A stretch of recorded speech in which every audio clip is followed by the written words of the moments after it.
Hi friends, நீங்கள் எல்லோரும் எப்பவும் சந்தோஷமாக இருக்கணும். இப்போ நாங்கள் யாழ்ப்பாணத்து ஒடியக்கூழ் செய்ய போகிறோம். அதுக்கு பைத்தங்காய், கத்தரிக்காய், பிலாக்கொட்டை, பூசணிக்காய், மரவள்ளிக்கிழங்கு எல்லா மரக்கறிகளையும் வெட்டி அவிய வச்சுருக்கிறேன். கொதி தண்ணி விட்டு பழப்புளியை ஊற விடும். பொடிய மாவை பச்சை தண்ணியில் தண்ணி ஊற்றி ஊற விட்டுட்டு தான் பேந்தாத கரைச்சி இதுக்குள்ளோட. அப்போ அதுக்காக இப்போ தண்ணியில் ஊற்றி ஊற விடுவோம். புளி தண்ணி விட்டு கரைப்படுது வாங்க. நல்லா அவிஞ்சு கொண்டிருக்கு மரக்கறி எல்லாம். இன்னும் கொஞ்சம் அவிய வேணும்.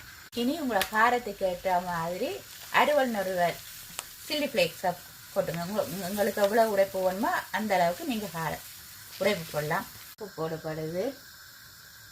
இந்த அளவுக்கு அவ்வளோ உப்பு போடணும்.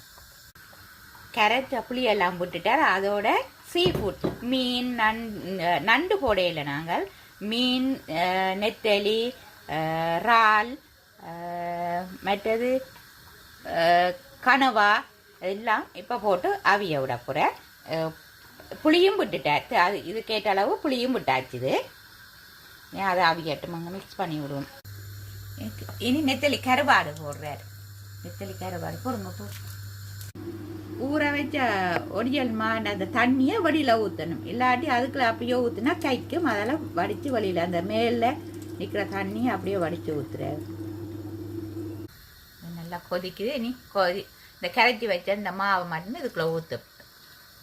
எல்லாம் அவிஞ்சிட்டு அப்போ அதை மாவை ஊற்றுறேன். மாவை விட்ட உடனே அடுப்பை ஆஃப் பண்ணி விட்டுறணும். இல்லாட்டி களியாக போயிடும். அடுப்பு ஆஃப் பண்ணியா. உப்பு, புளி, காரம் எல்லாம் அந்த மாதிரி இருக்குது. ஒடியல் கூழ் ரெடி.